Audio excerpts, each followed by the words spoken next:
Hello and welcome back to No Bullshit. Today we return to talking about Family Guy, who had a pretty interesting and relevant new episode this past Sunday called HTT Pete. Funny enough, I actually know this episode's writer too. His name's Damien Fahey, and we met at an improv acting class in my first year in Los Angeles. Good guy, but that's not why I'm doing this video. What really interested me about this episode was it's goofing on everyone's least favorite demographic in America right now, the Millennials. In this episode, Peter even adopts the millennial lifestyle himself, and, of course, hilarity ensues. We're going to get to all of that today and more as we go over this episode, its plot, the references and jokes, so let's go ahead and get started. Things begin at Peter's job at the brewery. The company is having a meeting about sales, saying they need to start appealing to the younger demographic called Millennials. This prompts the boss to play this little video he made explaining what Millennials are. A millennial can be defined as anyone born between 1982 and 2000. Or anyone who thinks loving Sriracha or Austin, Texas counts as a personality.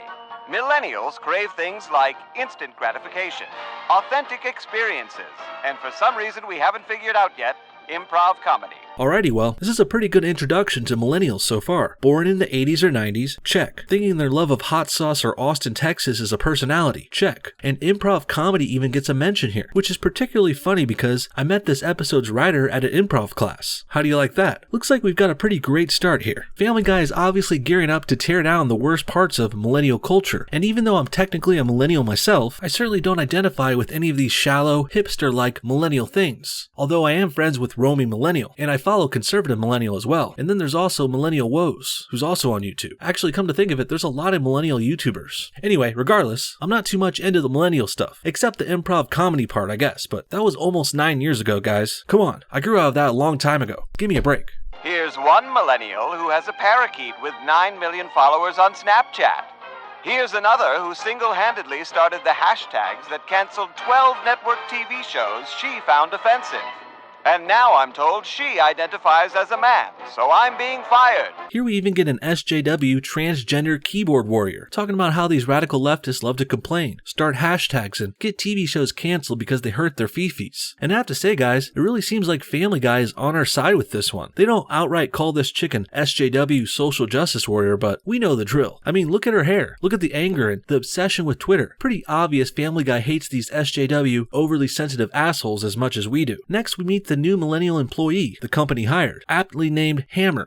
First, I'd like to not thank you for hiring me because I just expect good things to happen to me without working for them. Second, I'd like to give you all a list of my trigger warnings. What's a trigger warning? Actually, bruh, asking me what a trigger warning is one of my triggers, bruh. I feel traumatized, bruh. And now I'm tweeting about you, bruh. And now you're trending, bruh. And now your life is ruined, bruh. Wow, we got a lot to unpack here. First, the guy spells out how millennials just expect good things to happen to them without putting in the hard work. Really speaks to the entitlement of our generation. Then there's the bit about trigger warnings, which of course are totally bullshit. Soft lefties are offended by everything, so them trying to spell out trigger warnings so you don't offend them is pretty fruitless, as it's seen here on the show. It also again shows the millennials' addiction to Twitter and their love for tarring and feathering people they don't like online. Really speaks to the terrible, power-hungry PC censors we see online regularly. They love shutting down right-wing websites, like what happened to the altright.com recently. And even more recently, we've seen the SJWs going after YouTuber Diversity in Comics on Twitter, and they're attacking his new Indiegogo project. DNC has raised a lot of money to make his own comic book series, but the left-wing SJWs can't stand that, so they've been trying to slam him on Twitter, defame him publicly, and shame his fans even. And they're even calling comic book manufacturers and stores, trying to get them not to deal with his comic book. So Family Guy isn't just making this shit up, guys. When they say people are getting hammered online by millennials and SJWs, that's true. That's based on real shit. Next, Hammer goes on to complain about the lack of diversity at the company, because of course he does. And much like people preaching about it in the real world, we never really hear them say why diversity is needed, or why it's a good thing. Why is it bad to not have diversity? I don't know, but the left and their millennial followers sure seem to think it's so obvious they never have to explain it or defend it. Then after Hammer takes a selfie with his new coworkers, he goes on to invite them to his band's concert that night, and his description of their music style is pretty spot on. Also, my band is playing tonight at an inconvenient time. It's 6 unshowered guys and a pale woman with a ukulele shouting hey in unison. Because that's what music is now. Hey! Of course, this references the recent trends in modern millennial music, particularly with the folksy rock band types like Mumford & Sons, and of course, the one they're probably referencing here, the Lumineers. These bands all have their own hipster songs with their own sorts of haze and hose in the lyrics. Hey, and if we're being honest, I do like some of these tracks. I'm not a big fan, not a super fan or anything. I'm not buying their CDs or going to their concerts, but if their songs pop up on the radio, I do enjoy them from time to time. And I do see the joke here. Family Guy definitely has a reason to make fun of these hipster bands, since they are so prevalent right now, and their styles are getting very repetitive and formulaic. The following day at work, Hammer urges Peter to try vaping, the new hip smoking alternative all the millennials and hipsters are into now. And after initially resisting, Peter tries it and then this happens.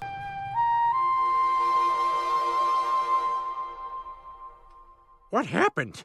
All of a sudden, I feel like I know better than everyone else. That's because anytime someone walks through a cloud of vape smoke, a millennial is born. So now Peter has gone full millennial. He's got the man bun, the hipster glasses, a funny joke shirt, and even the skinny jeans. Really goes well with Hammer's look, which has the short hair on the sides haircut, a soul patch of facial hair under his lip, a deep V-neck shirt, and he always wears those oversized headphones around his neck. These two look like the perfect millennial duo now. Can't wait to see where else this mockery goes. Next, Peter and Hammer go to the millennial rite of passage, the Coachella concert, that overly long, overly expensive music festival in California, where the youngsters go to listen to shitty music and do drugs. Hammer describes it like this. It's a great place to see bands that are either really new or really old. Which one should we see? Well, on the main stage, it's Tame Impala that formed in an Uber pool on the way here. And on the side stage, it's Neil Young asleep in front of the television. Then, after they return to town, Peter takes a magical ride on Fleek, this mystical flying dog thing, reminiscent of the animal Atreyu rides in The Neverending Story. I particularly like this scene because of the cool animations. Seeing Peter fly by all these hipster references like the LaCroix soda is pretty hilarious. I also like what he says here. Our country's involved in 6 different wars, but millennials think about this stuff.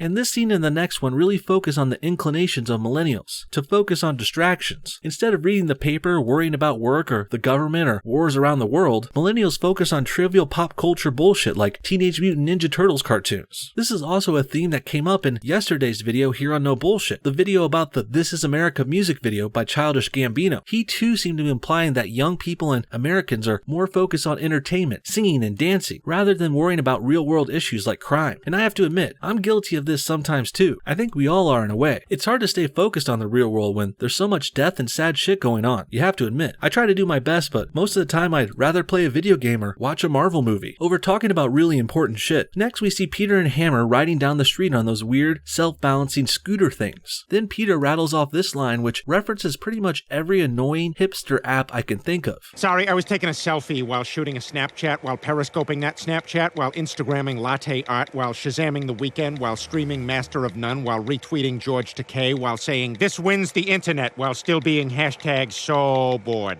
Unfortunately though, things didn't turn out so good for Hammer. He was so distracted by his phone, he didn't see the car that was about to hit him. After getting a brief, emoji-filled text alerting Peter to this, Peter turns back to try and help his new friend. It doesn't look like Hammer will make it though, but Peter tries doing millennial CPR on him anyway. 1! Ugh, whatever. 2! Ugh, whatever. 3! Ugh, I'm gonna let my parents take care of this.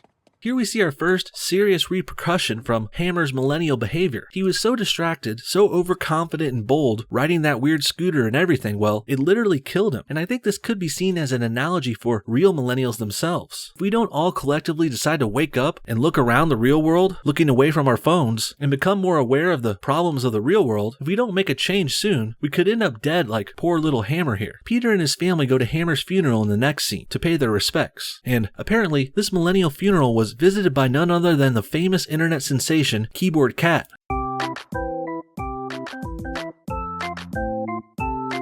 This old staple of classic YouTube gets a mention here. Very nice. Following the funeral, Peter takes Hammer's place at the company as the new head of social media. But before we get into that, we see a quick cutaway of the guys watching a new show at the bar called Marvel's The Offenders. Brett Ratner and you lesser-known offender James Toback. Don't forget me! Harvey Shower! Is Matt Damon coming? Nobody knows about all of us. He's very aware of what's going on here, you see. Obviously a parody of The Avengers, but with sexual offenders, who have been called out in the news lately, all of which are left-wing Hollywood types, by the way, and a large number of those are Jewish, including the biggest perv of all, Harvey Weinstein. And anytime we can see degenerates like this getting slammed in the public, that's a good time, if you ask me. Next, Peter talks with the guys, trying to come up with social media ideas for his new job. They quickly get distracted though and almost give up, which prompts Quagmire to make a good point. The problem with young people is they have no attention span, which of course is extremely accurate. This prompts Peter to come up with his next great idea. They should start a 6-second talk show. All right, 6-second talk show in 3, 2. I'm Peter Griffin, and this is the 6-Second Talk Show. My guest tonight is Joe Biden. And that's all the time we have. Thanks for watching. Good night. How was that? Yeah, kind of dragged. This is hilarious too. They even get a big guest like former Vice President Joe Biden, but all they have time to do is introduce him and then it's over. This 6-second time frame also reminds me of the now defunct Vine app, which of course was a big hit around 2012 and 2013, before it was shut down a few years later. And Vine too would limit videos to just 6 or 7 seconds, because I guess that's all kids can stick around for these days, with their short attention spans. And believe it or not, Peter's 6-second talk show becomes a big hit online. He's a social media star now, and that's gotten him the attention of not only the internet but also Silicon Valley. One tech tycoon even visits the Griffin family via hologram in order to invite Peter to visit his company Boop out in California. At the company headquarters, the owner starts to give them a little tour, but Peter quickly needs to use the restroom, to which the Silicon Valley guy says this. Where's your nearest bathroom? Gender fluid? Yes, there will be a lot of that. Yep, we're even goofing on gender fluid non-binaries here. First Family Guy was razzy millennials, then SJWs in Silicon Valley, and lefties in California, and now this? I can't believe I'm saying this, but I think Family Guy might be our guy now, and I love it. Unfortunately though, Peter goes in the wrong room to pee. What he thinks is a high-tech bathroom really turns out to be a tech room for the company, a server farm, and Peter peeing all over everything sure doesn't turn out well. The whole room breaks down, effectively stopping the company from running, which also in turn breaks the whole world's internet. I guess Peter couldn't wait for November, when Wreck-It Ralph 2, Ralph Breaks the Internet comes out. So Peter decided to break the internet himself. The world immediately turns into chaos without the internet too, so Peter strangely decides to become the internet himself. He starts by coming up with his own version of an offline Twitter. From now on, if you want to tweet something, you do it the old-fashioned way. Write it on a piece of paper, staple it to a bird, and throw it out the door. Later, Peter becomes a real-life GPS app, which Quagmire uses to get directions to work, and as you would expect, that doesn't turn out so well. Next, in one of the funniest moments of the episode, Peter does a real-life enactment of a famous GIF. Oh, this is just my looping GIF of black teens reacting to a very mild burn. Huh, sounds kind of pointless. Oh, you mean like your feet? This, of course, is a pretty spot-on animation of this GIF, which I always thought was hilarious by itself, and now seeing the Family Guy version, it's even better. In the end, Peter winds up fixing the real internet by putting the company's servers in giant bags of rice. Kinda like how you would fix a wet cell phone. Sounds weird, but it actually works, and the internet returns. And so too do all the townspeople return to brainlessly using their phones and devices. Things don't end too well though, as everyone is so distracted by their phones and the return of the internet that they don't even notice the building has caught on fire and they're likely gonna die. All in all, I would say this was another classic episode of Family Guy, and one which is very relevant today. It started off with roasting the millennials and the leftists and SJWs, and then it pivoted to addressing social media, short attention spans, and the ongoing distractions people focus on online. Distractions which can be good too. It's okay to have a weekend off and get distracted by a good movie or a show on Netflix, but I think the greater point here is that we gotta try and regulate ourselves in this new, connected, online world. What do you guys think? Are millennials as douchey and entitled as Family Guy portrays them? Is social media becoming a problem in current year? And what do you think about Peter's 6-second talk show? Comment your thoughts on everything below, and thanks for watching No Bullshit. See y'all next time.